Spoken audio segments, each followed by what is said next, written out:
Ticket agency. किस्त number 2। जर्मिया ने कुर्सी की पूंछ से टेक लगाकर आंखें बंद कर ली। सलामा का नाम इसके दिमाग में हथौड़े बरसा रहा था। वो इसके बाप को भी अच्छी तरह जानता था। हुसैन सलामा कोमपरस फलस्तीनी था। इसराइल के मारज़े वजूद में आने से पहले इसने यहूदियों को नाक कोचने चबवा दिए थे। यहूदी इसके नाम से ही थरथरा उठते थे। वो फलस्तीनी सरफरोशों के एक छोटे से गिरोह का लीडर था। इसका ये मुख्तसर सा गिरोह जिस तरफ से भी गुजर जाता बस्तियों में सफ़े मातम बिछ जाती। इसराइली रियासत के मारज़े वजूद में आते ही हुसैन सलामा ने एक प्राइवेट फौज तैयार कर ली जिसने यहूदियों का जीना हराम कर दिया। इसकी फौज ने मुख्तलिफ शाहराहों पर कब्जा करके यरूशलेम को रियासत के बाकी हिस्सों से काट दिया। हगाना के रजाकारों पर मुश्तमिल गुरीलों की एक टीम भेजी गई जिसने 500 पोट डायनामाइट से हुसैन सलामा का हेडक्वार्टर उड़ा दिया। इस धमाके में हुसैन सलामा के अलावा इसकी फौज के 30 आला अफसरान भी मारे गए। सन 1948 की उस रात जब यहूदी गुरीलों की टीम तलब भी वापस पहुंची तो हगाना के नौजवान चीफ इंटेलिजेंस जर्मिया पेल्ड ने इत्मीनान का सांस लेते हुए हुसैन सलामा का फाइल बंद कर दिया था। लेकिन 25 साल बाद हुसैन सलामा का बेटा अली हसन सलामा यहूदियों के लिए कहर के देवता के रूप में सामने आया था और इस तरह सलामा के नाम का फाइल एक बार फिर खुल गया था। जर्मिया एक बार फिर फाइल पर छुप गया। अगले कागज पर जली रूप में रेड प्रिंस लिखा हुआ था। इस वक्त वो रेड प्रिंस के बारे में कुछ नहीं जानता था, लेकिन फिर रफ्ता रफ्ता जगसा पजल के बिखरे हुए टुकड़े आपस में मिलते गए और रेड प्रिंस की शख्सियत वाज़ेह हो गई। एक रिपोर्ट के मुताबिक वेस्ट बैंक के एक मुहाजिर कैंप में सलामा के बीते हुए बचपन के बारे में तफसील से मालूमात फराहम की गई थी। दूसरी रिपोर्ट इसके तखरीबकारी इसकी तरबियत की थी जो इसने काहिरा में हासिल की थी।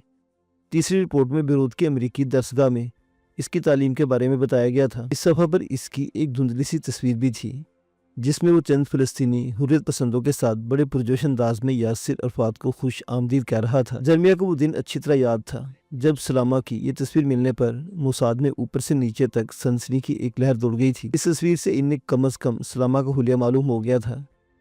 इसी दौरान रूम में अल-फतह के एक पैगाम रसा की गिरफ्तारी इनके लिए बहुत बड़ा ब्रेक थ्रू साबित हुई थी। उस फ़लस्तीनी पर यहूदियों ने तशद्दुद के सारे गुर आजमा डाले और बिलाखिर इसने ज़ुबान खोल दी थी। इसके कहने के मुताबिक सलामा एक खूबरू नौजवान था जो कई ज़बानें बड़ी रवानी से बोल सकता था। वो हसीन यूरोपियन औरतों का दिलदादा और कीमती और उम्दा तराश के मलबूसात का शौकीन था। अपने बाज़ दोस्तों में वो प्ले बॉय के नाम से मशहूर था। पूरे यूरोप और खुसूसन जर्मनी में कई दहशत पसंद गिरोहों से इसके करीबी तल्लुकात थे जिनकी मदद से वो हाईजैकिंग समेत यहूदियों के खिलाफ कई कारनामे अंजाम दे चुका था। म्यूनिख के ओलंपिक विलेज में इसराइली खिलाड़ियों की हिलाकत इसका अहम कारनामा था। अल-फतह की इस पैगाम रसा ने अगरचे तशद्दुद के सामने जुबान खोल दी थी, लेकिन यहूदी इससे एक अहम सवाल का जवाब हासिल नहीं कर सके थे कि सलामा इस वक्त कहाँ था। जर्मिया ने यहूदियों के जिन दुश्मनों को मौत के घाट उतारने के लिए इनके नामों की फहरिस्त तैयार कर रखी थी, सलामा का नाम इनमें सबसे ऊपर था, लेकिन इसे यहूदियों के इस दुश्मन नंबर 1 के किसी ठिकाने का इल्म नहीं था। जर्मिया ने गहरा सांस लेते हुए फाइल का कवर पलट दिया। अगले कागज पर जलीफ रूप में लैले हैमर लिखा हुआ था। जुलाई के वस्त में वो खबर 3 मुख्तलिफ ज़राए से मौसूल हुई थी। मोसाद की इस टीम ने जो वस्ती जर्मनी में बदर मिनहाफ के खुफिया ठिकानों की तलाश में सरगर्दा थी, अलम सलामा का सुराग लगा लिया था। रेड प्रिंस भूरी आंखों और सुर्ख बालों वाली एक खूबसूरत लड़की के साथ कई महीनों से एक मकान में रूपोश था। अब गालिबन मुतमईन होने के बाद वो अपनी पनाहगाह से बाहर निकल आया था। अपनी गर्लफ्रेंड को लेकर सबसे पहले पेरिस पहुंचा था, जहां से मुख्तसर से काम के बाद वो वेले से होते हुए हमबर्ग चले गए थे। यहाँ पर यहूदी एजेंटों ने इनका सुराग खो दिया, लेकिन वो जिस समत में सफ़र कर रहे थे इससे अंदाज़ा होता था कि वो स्कैंडिनेविया का रुख करेंगे। मोसाद को मिलने वाली एक अफवाह ने इनके इस अंदाज की तस्दीक कर दी। जर्मिया को इत्तला मिली थी कि ब्लैक सितंबर की एक टीम स्वीडन में कोई कार्रवाई करने वाली है, लेकिन इस इत्तला के बावजूद जर्मिया अपने आदमियों को ग्रीन सिग्नल देते हुए हिचकिचा रहा था। लेकिन 14 जुलाई को यूसुफ अल हमीद नामी एक शख्स को उस समत में सफ़र करते देखकर वो चूंकि बगैर नहीं रह सकता था। अल हमीद अलजायर का रहने वाला था और कुछ अरसा पहले ही मोसाद के मुश्तबे अफराद की लिस्ट पर आया था। मोसाद के एजेंट गुज़श्ता 6 माह से अल हमीद की निगरानी कर रहे थे। इसका हेडक्वार्टर अगरचे जिनेवा में था, लेकिन इन 6 महीनों के दौरान यहूदी एजेंटों ने यूरोप में कई शहरों तक इसका ताक़ुब किया था और इसे ब्लैक सितंबर और यूरोप की मुख्तलिफ दहशतगर्द तंजीमों के नुमाइंदों से मिलते देखा गया था। इसकी इन सरगर्मियों से मोसाद ने नतीजा अख्ज़ किया था कि यूसुफ अल हमीद ब्लैक सितंबर का एक अहम तरीन रुकन है और जिस उजलत में वो स्कैंडिनेविया रवाना हुआ था वो भी खासी मायना खेज थी। जर्मिया को यकीन था कि वो अली हसन सलामा से मिलने जा रहा है। यूसुफ अल हमीद 17 जुलाई को नॉर्वे के पुरस्कून दारुल हुकूमत ओस्लो पहुंचा और उस दोपहर तेल अवीव में इसराइली इंटेलिजेंस मोसाद के ڈائریکٹروں کی ایک خفیہ میٹنگ میں بڑا گرما گرم بحث کے بعد یہ نتیجہ اخذ کیا گیا تھا کہ یوسف الحمید ہی سلامہ تک یہودی ایجنٹوں کی رہنمائی کر سکتا ہے۔ اس سے اگلے ہی روز 18 جولائی کو سفاکتن یہودیوں کی ایک ٹیم یوسف الحمید اور سلامہ کو قتل کرنے کے لیے اوسلو بھیج دی گئی۔ یوسف الحمید اس دوران اوسلو کے شمال میں 110 میل دور للہیمر نامی ایک قصبے میں پہنچ چکا تھا، جس کی آبادی صرف 20,000 افراد پر مشتمل تھی۔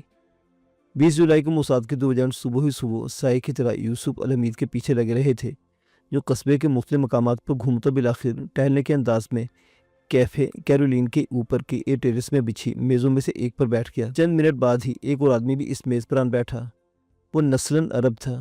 موساد کے ایجنٹ اپنی اپنی جیبوں میں علی حسن سلامہ کی دھندلی سی تصویر نکال کر یوسف الحمید کے ساتھی کے چہرے کے نقوش کا تصویر سے تجزیہ کرنے لگے۔ سلامہ کی تصویریں دنیا بھر میں یہودی ایجنٹوں کو تقسیم کر دی گئی تھیں۔ یوسف الحمید کے ساتھ بیٹھے اس شخص اور سلامہ کی تصویر میں بہت معمولی سا فرق تھا۔ اس شخص کی مونچھیں تھیں جبکہ سلامہ کی تصویر میں مونچھیں نہیں تھیں۔ اس معمولی سے فرق کے باوجود یہودی ایجنٹ اس نتیجہ پر پہنچے تھے کہ وہ ان کا مطلوبہ ریڈ پرنس ہی تھا، جس نے مونچھوں کی مدد سے اپنا حلیہ بدلنے کی کوشش کی تھی۔ اس رات تل ابیب میں موساد کے ہیڈ کوارٹر میں خفیہ الفاظ پر مشتمل ایک ٹیلی گرام موصول ہوا، جس میں اطلاع دی گئی تھی کہ سلامہ لیلہیمر میں موجود ہے۔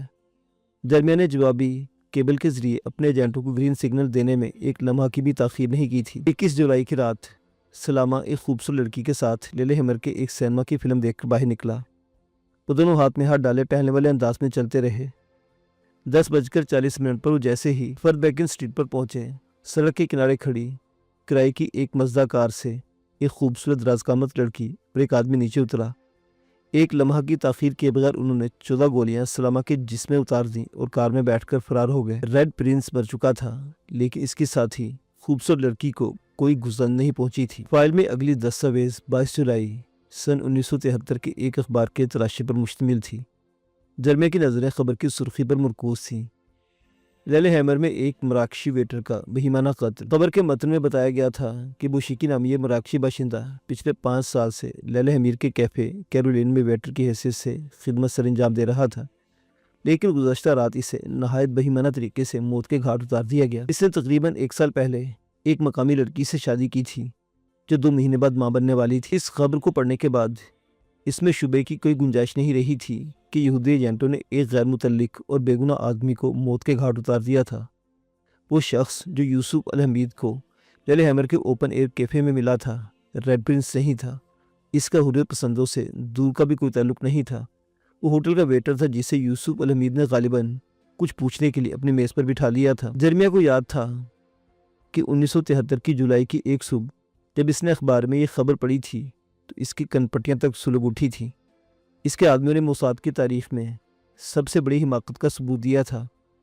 وہ اخبار چھوڑ کر چیختا دھاڑتا آپریشن روم کی طرف دوڑا تھا، لیکن اس سے پہلے کہ وہ کچھ کہہ سکتا، ڈیوڈ راتھ نے اس کے ہاتھ میں کیبل تھما دیا تھا جو ابھی ڈیکوڈنگ روم سے موصول ہوا تھا۔ کیبل کا مختصر سا پیغام پڑھتے ہی اسے پیٹ میں گرے سی پڑتی محسوس ہونے لگی۔ اوسلو اور لیلہیمر میں موساد کے 6 ایجنٹ، جن میں 2 عورتیں بھی شامل تھیں، گرفتار ہو گئے تھے اور نارویجن پولیس اس قتل کے سلسلے میں ان سے پوچھ گچھ کر رہی تھی۔ فائل میں لگا ہوا ٹیلی گرام پڑھ کر جرمے کے منہ سے بے اختیار گہرا سانس نکل گیا۔ اسے اوسلو میں گرفتار ہونے والے یہودی ایجنٹوں کے خلاف کیس کی ایک ایک تفصیل یاد تھی۔ ان ایجنٹوں نے نہ صرف اس قتل کے سلسلے میں اقبال جرم کر لیا تھا، بلکہ موساد کے بعض انتہائی اہم راز بھی تشت ازبام کر دیے تھے۔ پورے یورپ میں موساد کے ایجنٹوں کے نام، ان کے ایڈریس، فون نمبر، ایک دوسرے سے رابطے کے خفیہ کوڈ اور پیغام رسانی کے خفیہ کوڈ بھی اخبارات کی زینت بن چکے تھے۔ اس کیس میں موساد کے 6 میں سے ایک ایجنٹ کو سزائے موت اور 5 کو 1 سے 6 سال کی قید سزا دی گئی تھی۔ وہ جرمیہ یہ سوچے بغیر نہیں رہ سکا تھا کہ لیلہیمر کے اس واقعے کے بعد موساد کو سنبھلنے کے لیے ایک مدت درکار ہوگی۔ گولڈا مائر کے بعد جب رابن نے وزارت عظمیٰ کا قلمدان سنبھالا تو قسمت کی دیوی اس وقت بھی جرمیہ پر مہربان رہی۔ پے در پے ناکامیوں کے باوجود اس سے استعفیٰ کا مطالبہ نہیں کیا گیا تھا۔ البتہ چند ہفتوں بعد نئے وزیر اعظم کی طرف سے اسے تحریری طور پر یہ حکم جاری کیا گیا کہ دیگر اہم امور کی وجہ سے وہ ریڈ پرنس کے معاملے کو فی الحال پس پشت ڈال دے۔ وزیر اعظم کا حکم نامہ ملنے کے 3 مہینے بعد اکتوبر میں جنگ چھڑ گئی اور جرمیہ کا محکمہ موساد حقیقتاً اہم ترین امور کی انجام دہی میں مصروف ہو گیا۔ فائل کے آخری حصے میں صرف 3 دستاویزات تھیں۔ ایک تصویر یاسر عرفات کی تھی جو 13 نومبر سن 1974 کو اس کے اقوام متحدہ کے دورے پہ موقع پر اخبارات میں شائع ہوئی تھی۔ इस तस्वीर में यासिर अरफात के साथ कुछ और आदमी भी थे। इसकी पुष्ट पर खड़े एक नौजवान के चेहरे पर सुर्ख पेंसिल से दायरा बनाया गया और एक कोने में सुर्ख पेंसिल से सलामा लिखा हुआ था। दूसरी दस्तावेज नवंबर 1976 को रूस से मिलने वाली एक रिपोर्ट पर मुश्तमिल थी। इस रिपोर्ट में बताया गया था कि सलामा को अल फतेह का सिक्योरिटी चीफ नाम मुकर्रर किया गया है। इसके बारे में ये भी सुनने में आया था कि यासिर अरफात का जानिशीन भी वही होगा। वो उन दिनों अल फतेह के हेडक्वार्टर में है जहाँ सख्त तरीन हिफाजती इंतजाम इख्तियार किए गए हैं। इसने अपने बीवी बच्चों को भी कैंप के इंतहाई अंदरूनी हिस्से में मुंतकिल कर दिया था। तीसरी दस्तावेज दरअसल एक अतालवी मैगजीन का तराशा था। औरतों का ये मैगजीन उरिया किस्म के मज़ामीन और लोगों के बारे में स्कैंडल शाया करने के मामले में खासा बदनाम था। मजमून के साथ ही लबनानी नियाज़ हसीना आलम जोरीना रज़ाक की तस्वीर भी थी।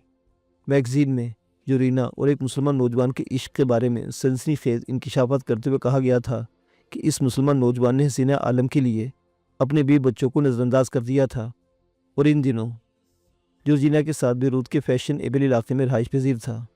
वो मुसलमान नौजवान अली हसन सलामा था। जर्मिया ने इस मजमून के हाशी में सुर्ख पेंसिल से एक नोट भी लिख दिया था, सलामा के मामूलात की निगरानी की जाए और इस पर हमले के इम्कानात का जायज़ा लिया जाए। जर्मिया ने सलामा का फाइल बंद करके फीता बांध दिया और जेब से कलम निकालकर फाइल के कवर पर मोटे रूप में सिर्फ एक लफ्ज़ लिख दिया, क्लोज्ड। फाइल एक तरफ सिरकाकर इसने मेज़ की दराज से एक सादा कागज़ निकाला और लैंप की रोशनी में एडजस्ट करके ख़त लिखने की तैयारी करने लगा। ये ख़त अगरचे कल भी लिखा जा सकता था, लेकिन इसने आज इस काम से फारिग हो लेना ज़रूरी समझा। डियर प्राइम मिनिस्टर, इससे लिखना शुरू किया। मैंने मोसाद की सरबराही और commission of directors of intelligence community के चेयरमैन के हैसियत से मुस्तफ़ी होने का फैसला कर लिया है। मुझे बहुत अरसा पहले ही रिटायर हो जाना चाहिए था, लेकिन सितंबर सन 72 में म्यूनिख में इसराइली खिलाड़ियों के कत्ल के वाक़े ने अपनी खिदमत जारी रखने पर मजबूर कर दिया। उस वक्त की वज़ीर-ए-आज़म मिसिस गोल्डा मायर ने भी अज़राह नवाजिश मुझे उस वक्त तक ओहदों पर रहने की इजाज़त दे दी जब तक मैं अपने खिलाड़ियों के कातिलों को कैफरी किरदार तक न पहुंचा देता। इस दौरान अगरचे मुझसे बाज़ नहायत संगीन गलतियाँ भी हुई, लेकिन मिसिस गोल्डा मायर ने हर कदम पर मेरा साथ दिया। सन 1973 में लिलेहमर के वाक़े के बाद अगरचे गोल्डा मायर पर हर तरफ से दबाव डाला जा रहा था कि मुझे अपने फ़राइज़ से सुपुर्दोश कर दिया जाए, लेकिन गोल्डा मायर ने हमेशा मेरी हमायत की। मेरे और मुखालिफिन के दरमियान ढाल बनी रही। जर्मिया लिखते लिखते रुक गया, उंगलियों में कलम घुमाते हुए चलने में कुछ सोचता रहा, फिर आखिरी जुमला कलम जद कर दिया और इससे आगे लिखने लगा। अगरचे मैंने लिलेहमर में अपनी गलती और मिशन की नाकामी की जिम्मेदारी कबूल कर ली थी, लेकिन मैंने अपने ओहदे से इस्तीफ़ा नहीं दिया। मैं हर कीमत पर सलामा को तलाश करके इससे इंतकाम लेना चाहता था। म्यूनिख में इसराइली खिलाड़ियों के कत्ल और नाकामियों का इंतकाम। मैं मिसिस गोल्डा मायर और आपका भी बेहद शुक्रगुजार हूँ कि आपने वज़ीर-ए-आज़म का ओहदा संभालने के बाद मुझे अपना मिशन जारी रखने का मौका फराहम किया। और अब जबकि मैं ज़िंदगी का अहम तरीन मिशन पाया तकमील तक पहुँचा चुका हूँ, मैं अपनी जिम्मेदारियों के बोझ से सुपुर्दोश हो जाना चाहता हूँ ताकि मेरी जगह कोई और बेहतर तौर पर कौम की खिदमत अंजाम दे सके। मेरी ख्वाहिश है कि 28 अप्रैल यौम आज़ादी के दिन मेरी रिटायरमेंट का ऐलान किया जाए। मैं अभी और इसी वक्त अपने ओहदे से रिटायर हो जाता, लेकिन इस इम्कान को नज़रअंदाज नहीं किया जा सकता कि अल फतेह वाले सलामा के कत्ल का इंतकाम लेने की कोशिश करेंगे।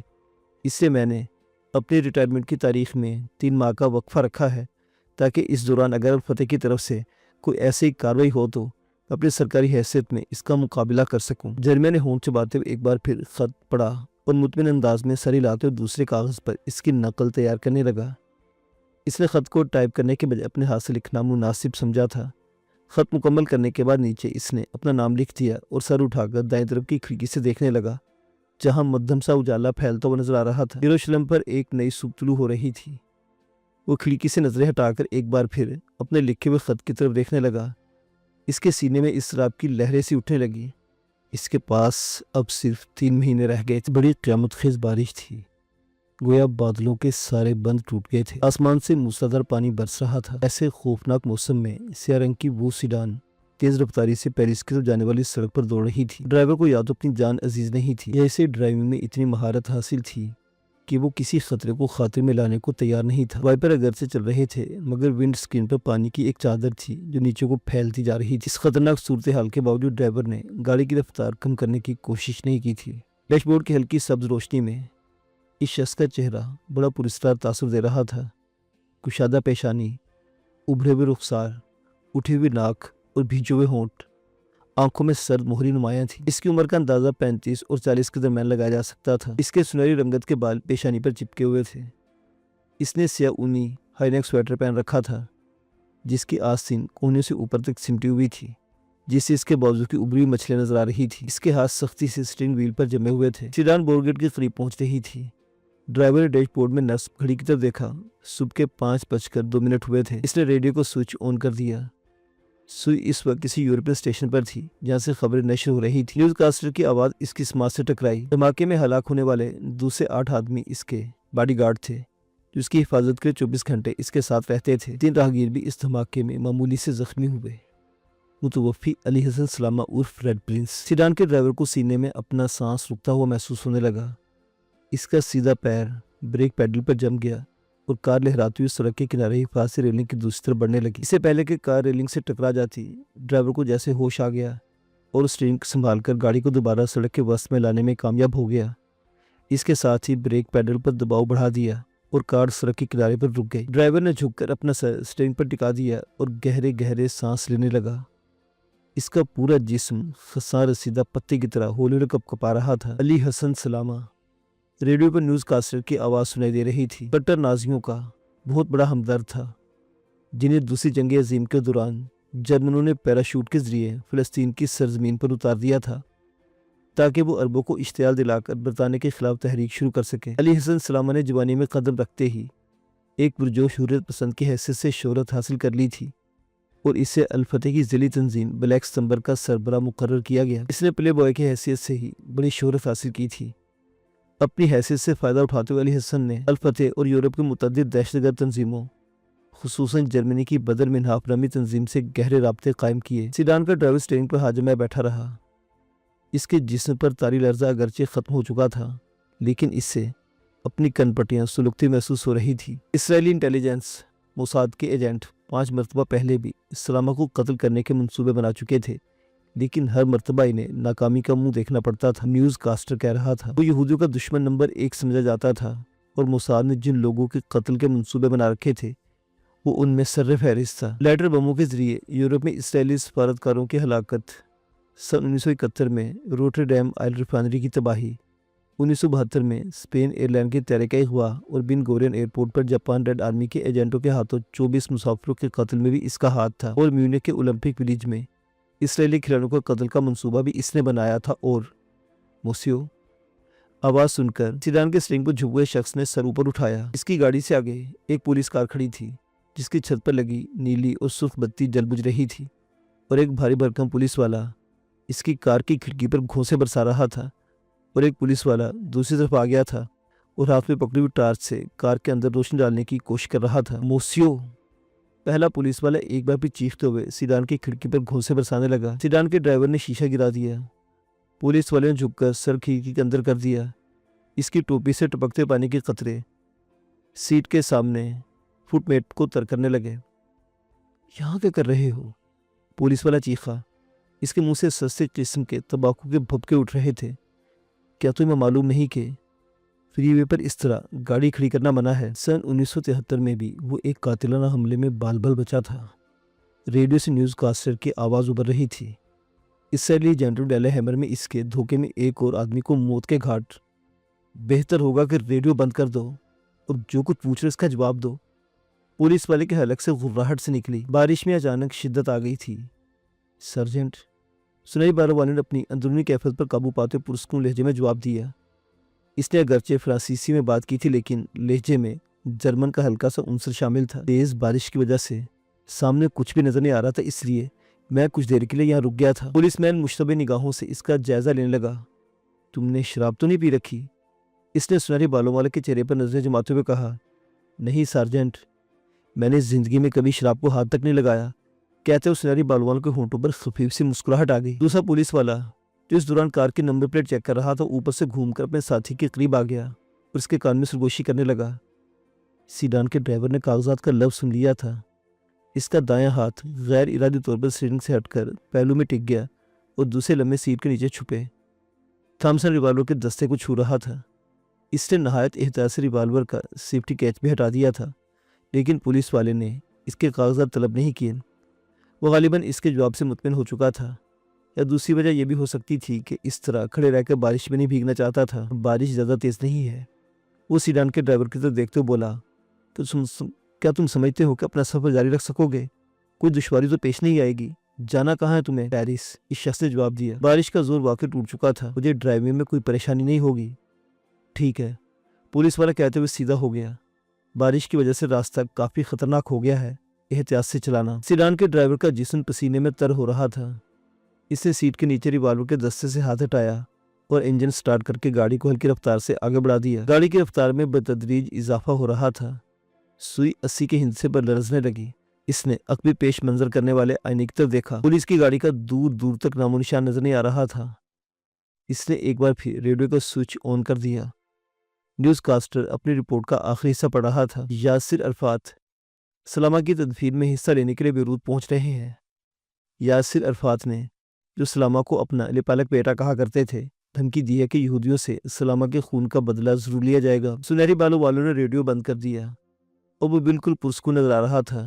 پورٹ ڈیلا چیپل کے راستے پیرس میں داخل ہونے کے بعد پہلا پبلک ٹیلی فون بوتھ نظر آتے ہی اس نے گاڑی روک لی اور انجن چلتا چھوڑ کر ٹیلی فون بوتھ میں داخل ہو گیا۔ ریسیور اٹھا کر سلاٹ میں سکہ ڈالا اور نمبر ڈائل کرنے لگا۔ لائن ملنے کے چند سیکنڈ بعد ہی ریسیور پر ایک مترنم سی نسوانی آواز ابھری۔ Air France client service, Beirut کے لیے پہلی پرواز کب دستیاب ہو سکتی ہے؟ اس نے پوچھا۔ جواب میں پرواز کا وقت بتایا گیا اور سرخ بالوں والا وہ شخص ریسیور رکھ کر بوتھ سے باہر آ گیا۔ اس کے چند سیکنڈ بعد سیڈان ایک بار پھر تیز رفتاری سے سڑک پر دوڑ رہی تھی۔ معزز سامعین و ناظرین، داستان ابھی جاری ہے۔